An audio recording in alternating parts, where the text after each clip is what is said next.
बोले कोई भी कार्य किया जाता है तो उसके बारे में हमें ज्ञान होना चाहिए कि इस कार्य को क्यों कर रहे हैं और इसको करने का क्या ढंग है, क्या विधान है, वह भी विस्तार से पता होना चाहिए। बोले एक में मैं बोले 88,000 ऋषि मुनि इकट्ठे हुए। कहाँ पर किस कारण से? कि उन्होंने देखा कि आगे जो है घोर कलयुग आ रहा है, पृथ्वी पर घोर कलयुग आ रहा है, तो मनुष्य को हरि भक्ति किस उपाय से भगवान का स्मरण किस प्रकार कर सके, ऐसा कोई छोटे से छोटा उपाय होना चाहिए जिससे जो मनुष्य जो है हरि भक्ति कर सके, ऐसा कोई उपाय। तो उन्होंने कहा कि अब उपाय ढूंढना है तो हमारे बीच में कोई ना कोई बुद्धिजीवी भी होना चाहिए कि जिसके आगे हम अपनी बात रख सकें। तो उस समय के सबसे बुद्धिजीवी कौन थे?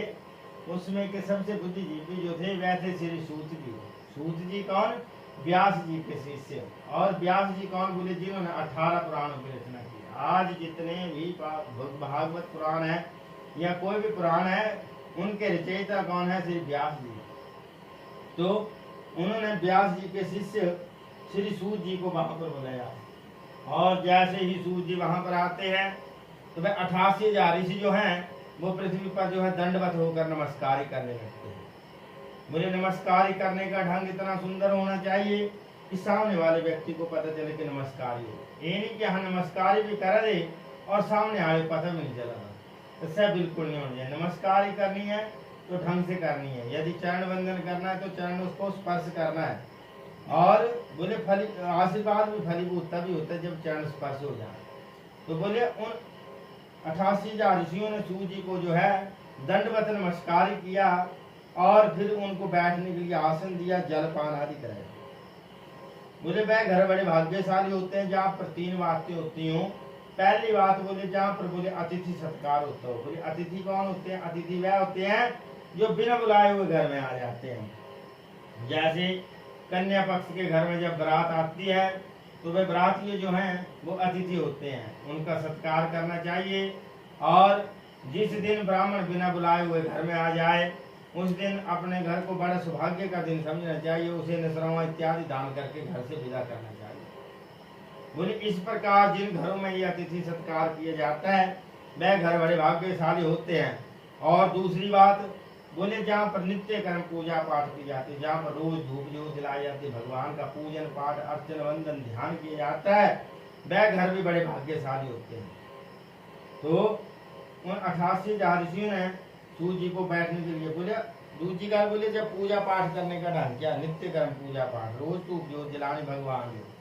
और जब जलाते हैं तो उनके पात्र जो बड़े अच्छी तरह साफ करने हैं। इनके मतलब पात्र जी है साफ नहीं हो, अच्छी तरह से साफ करने हैं। और बोले रोज धूप जो जलानी, और घर में बोले हमेशा घी का दीपक जलाना चाहिए, कभी भी कड़वे तेल का दीपक या मीठे तेल का दीपक नहीं जलाना चाहिए। क्योंकि कड़वे तेल का दीपक कहाँ जलाया जाता है? संस्कारों में, जहाँ पर जब बच्चे के मुंडन संस्कार होते हैं, जन्म संस्कार होता है, नामकरण संस्कार होता है और विवाह आदि संस्कारों में देर के अंदर जो है कड़वे तेल का दीपक जलाया जाता है। अन्यथा पितर पक्ष में पिंडदान आदि कार्य श्राद्ध में जो है कड़वे तेल का दीपक जलाया जाता है। और बोले मीठे तेल का दीपक कहाँ जलाया जाता है? समाधियों के पास जलाया जाता है। तो कहने का अर्थ है कि घर में जो है हमेशा घी का दीपक जलाना चाहिए। तो बोले जिन घरों में ये पूजन पाठ किया जाता है वह घर बड़े भाग्यशाली होते हैं। और तीसरी बात बोले जहाँ पर पितर पक्ष में पिंडदान आदि कार्य श्राद्ध आदि कार्य ब्राह्मण को भोजन आदि कार्य कराया जाता है वह घर बड़े भाग्यशाली होते हैं। तो उन 88,000 ऋषियों ने सूत जी को बैठने के लिए आसन दिया, जलपान आदि कराया, और जलपान आदि कराने के बाद बड़े विनम्र भाव से उनसे कहा कि महाराज ऐसा कोई छोटे से छोटा उपाय बताइए जिसको करने से जो है मनोवांछित फल की प्राप्ति हो और अंत में मोक्ष की प्राप्ति हो। क्योंकि कलयुग के जीव जो हैं वो बड़े दुखी हैं, उनका दुख किस प्रकार से दूर हो, क्योंकि कलयुग में जो है मनुष्य की आयु बड़ी थोड़ी है। तो महाराज ऐसे कोई छोटे से छोटा उपाय बताइए जिसको करने से जो है मनोवांछित फल की प्राप्ति हो और अंत में मोक्ष की प्राप्ति हो, वह उपाय हम ढूंढना चाहते हैं। तो सूत जी ने कहा कि हे ऋषियों आप धन्य हैं, आप ही वैष्णव्य के अग्रगण हैं। कारण क्या? बोले आप सदैव अनेक प्राणियों का चाहने वाले हैं। तो मैं आज आपके सामने उस उत्तम व्रत को कहूंगा जिसको करने से जो है मनोवांछित फल की प्राप्ति होती है और अंत में मोक्ष की प्राप्ति होती है। उसे आप ध्यान पूर्वक सुनिए। बोले भगवान का ध्यान लगाना जी है बड़े पास जरूरी होता है। भगवान जो आदमी ध्यान लगाना लग पाता ना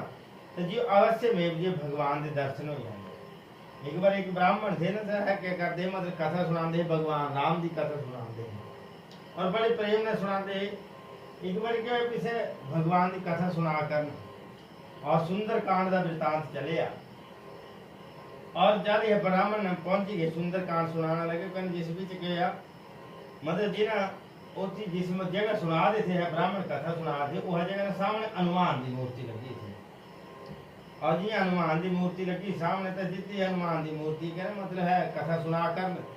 और सुंदर कांड सुनाते सुनाते जी मन एक गल बोली भाई देखो जब बोले हनुमान जी बोलिया अशोक वाटिका में पहुंचे तो उन्होंने क्या देखा कि वहां पर भगवान हनुमान जो है बोले अशोक वाटिका में पहुंचे तो वहां पर बोलिया सफेद फूल लगे हुए थे बड़े बड़े फूल लगे हुए थे और सभी सफेद फूल थे बोलिए। फिर हनुमान जी की तरफ देखता तो हनुमान जी ने अपनी आंखें दिखाते हुए एक झूठ बोल रहा तू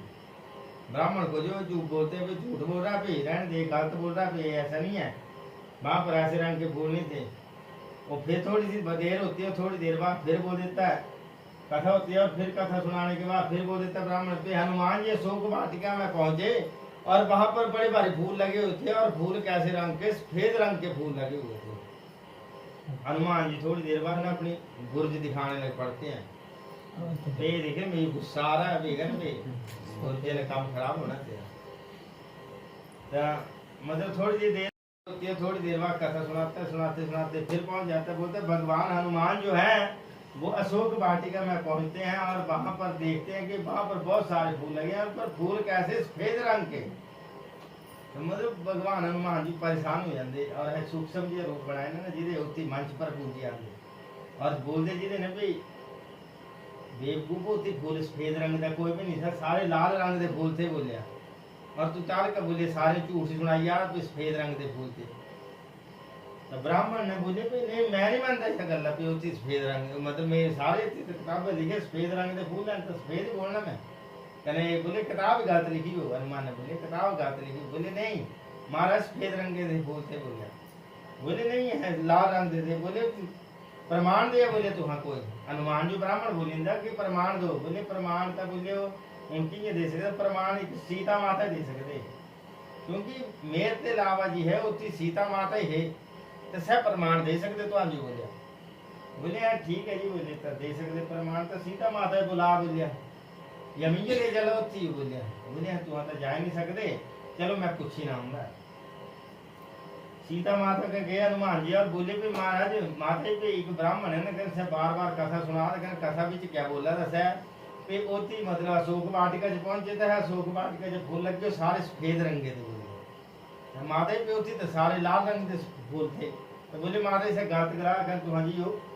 सच दसा पे क्या चीज थी उन्हें माता जी है कल तो जा नहीं सकते हैं। माता ने बोले कि नहीं सीता माता ने बोले कि नहीं मैं अकेले नहीं जा सकती हूँ ना ही मैं बता सकती हूँ। तो बोले भी जैसे चढ़ना होगा चढ़ना पड़ेगा क्योंकि आज आपको लाज रखनी पड़ेगी मेरी क्योंकि उसने तो बोला कि आप गलत बोल रहे हैं प्रमाण दो उसने अपनी किताब से प्रमाण दे दिया और अब मेरे को प्रमाण नहीं है तो आप प्रमाण देंगे बोले तो चलो बोलिया। तो क्या हुआ कि भगवान राम भी साथ में चले और सीता भी साथ में चले और लक्ष्मण भी भरत भी शत्रुघ्न भी सभी साथ में गए और ब्राह्मण को दर्शन दिए और ब्राह्मण ने दर्शन किए क्योंकि बहाना तो क्या था उसने दर्शन प्राप्त करने थे। बोले भगवान के प्रति आस्था होना चाहिए विश्वास होना चाहिए और जब हम आस्था और विश्वास करते हैं भगवान को तो भगवान जरूर दर्शन देते हैं। तो मतलब थोड़ी देर बाद जो है ना हनुमान ने क्या बोलिया बोले माता जी बोले भाई ये ब्राह्मण जी बोले माता जी गलत बोला था बोलिया बोले क्या गलत बोला बोले माता जी ये बोला था फिर जानी जी बोले अशोक वाटिका से पूछे तो हाँ तो अशोक वाटिका से बोले मैं पूछे था बोले देखा तो सारे सफेद फूल लगे थे तो माता जी एक गलत गल बोला ये दसी जे भी सफेद फूल नहीं थे उसे लाल थे। तो माता ने तो दोनों भक्तों की लाज रखनी थी क्योंकि माता पता है तो दर्शन वास्ते करा था दे सारा काम। तो माता ने लाज रखने वास्ते क्या बोला कि पवन सुत हनुमान जी आप जब वहां पर पहुंचे ना अशोक वाटिका में तो अशोक वाटिका में जब आप पहुंचे तो उस वाटिका में पहुंचने के बाद आपका इतना गुस्सा आया हुआ था, इतना गुस्सा आया हुआ था कि आपको कुछ भी नजर नहीं आ रहा था। कोई ना रंग लाल नजर, आपको कोई रंग नजर नहीं आ रहा था, आपको सिर्फ लाल ही रंग नजर आ रहा था। बोले आपके क्रोध के कारण जो वो लाल रंग नजर आ रहा था, बोले इसलिए जो आपको बापर फूल जो है लाल रंग के नजर आए। बोले तो बोले इससे तो आड़ी भी गलती नहीं है, कहना इन ब्राह्मण की भी गलती नहीं है। बोले भी तो मतलब इस प्रकार बोले भी आदमी जाले हटी होंगे भगवान का पूजन पाठ करता तो जो अवश्य में भगवान दर्शन भी देंगे। तो बोले वह 88,000 ऋषियों ने भगवान से पूछा कि महाराज ऐसा कोई छोटे से छोटा उपाय बताओ जिसको करने से जो है मनोवांछित फल की प्राप्ति हो और अंत में मोक्ष की प्राप्ति हो, वह उपाय हम सुनना चाहते हैं। तो भगवान ने कहा कि जिस प्रकार लक्ष्मीपति नारायण से नारद जी ने पूछा था उसे मैं आज आपके सामने कहता हूँ, कृपया करके आप ध्यान से सुनिए। बोले एक समय की बात है कि नारद जी जो हैं वो अनेक लोकों में घूमते हुए जो है वैकुंठ धाम में पहुंच जाते हैं, जहाँ पर लक्ष्मीपति नारायण से सैया पर विराजमान होते हैं। वहां पर चले जाते हैं और वहां पर बैठकर जो है उनके पास पहुंचने के बाद जो भगवान की स्तुति करने लगते हैं। किस प्रकार स्तुति करते हैं सभी कहेंगे, श्रीमन नारायण नारायण नारायण, श्रीमन नारायण नारायण नारायण, भजमन नारायण नारायण नारायण, ओ भजमन नारायण नारायण नारायण, ओ लक्ष्मी नारायण नारायण। नारायण अपनी आंखें खोलते हैं और क्या देखते हैं कि देव ऋषि नारद आए हैं। उनको बैठने के लिए आसन देते हैं, जलपान आदि कराते हैं और जलपान आदि कराने के बाद बड़े विनम्र भाव से कहते हैं कि नाथ जी बताइए किस कारण यहाँ पर आए हैं, हमसे जो पूछोगे हम अवश्य में कहेंगे। तो भगवान नाथ जी कहते हैं कि भगवान मैं पृथ्वी लोक में गया तो वहां पर मैंने देखा कि मनुष्य जो है अनेक योनियों में उत्पन्न हो रहा है, निज पाप कर्म क्लेशित रोज नए से नया बुरा कर्म कर रहा है। तो हे महाराज ऐसा कोई छोटे से छोटा उपाय बताइए जिसको करने से जो है मनोवांछित फल की प्राप्ति हो और अंत में मोक्ष की प्राप्ति हो,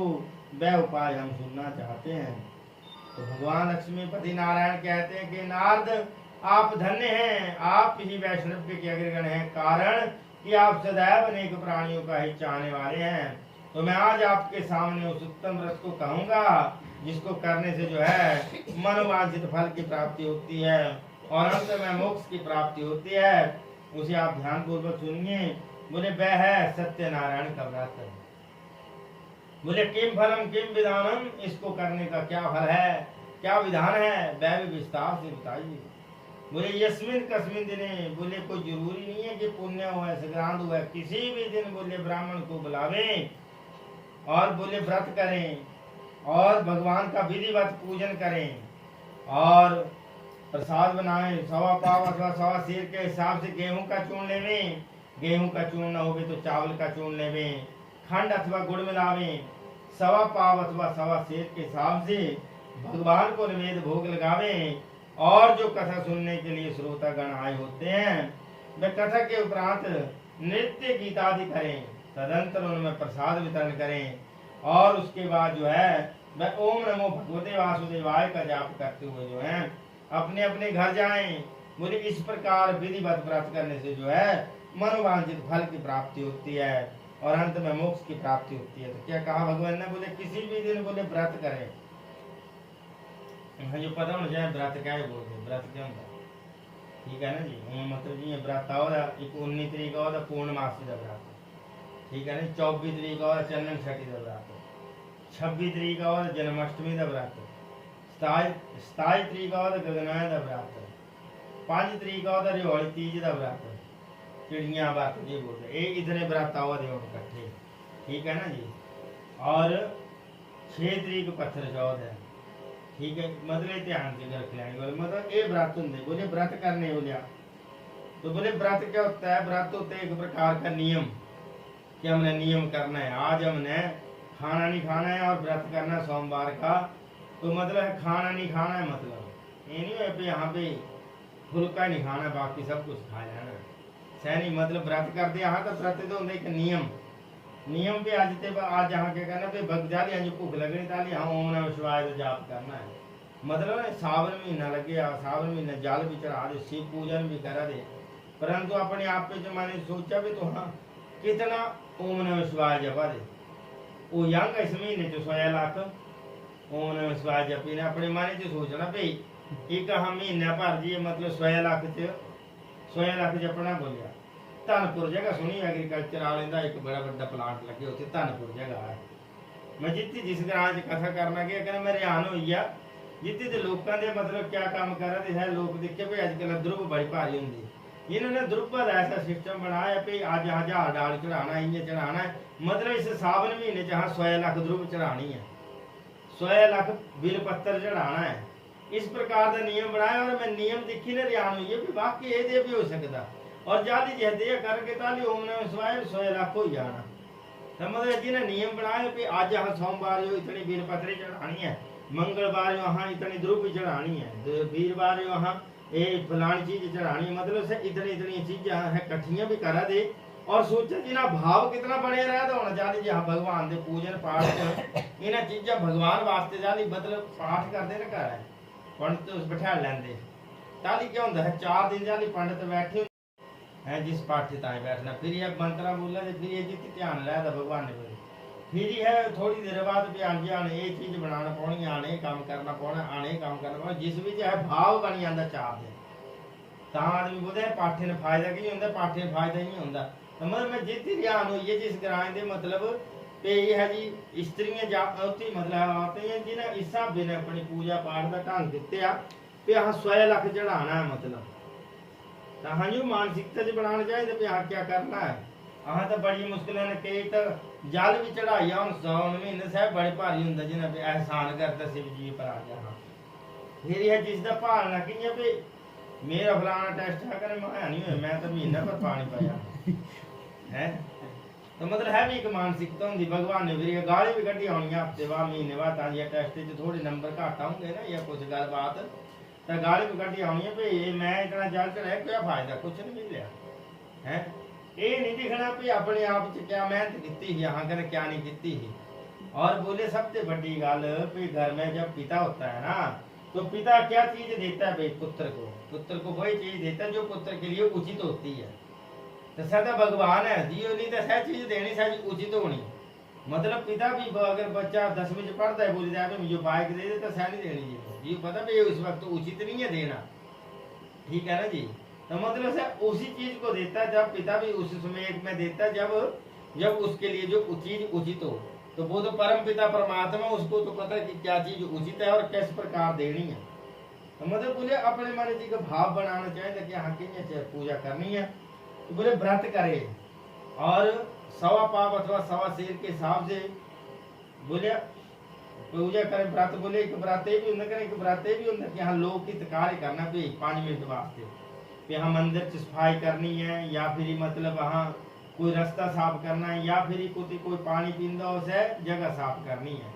ये व्रत हो अगर ये कुछ भी नहीं करी हो तो हाँ एक पेड़ लगाना है जिस आदमी है कोई काम नहीं बनता हो जी मैं बस दसदा भी पेड़ लगाना चाहिए जब पेड़ चढ़ना शुरू हो जाते ना लगना लगी ने पौधे लगना शुरू हो जाते तो समझ लें जी सारे काम बनना शुरू हो जाते तो मतलब क्या निर्धारते है कि पेड़ जरूर लगाना चाहिए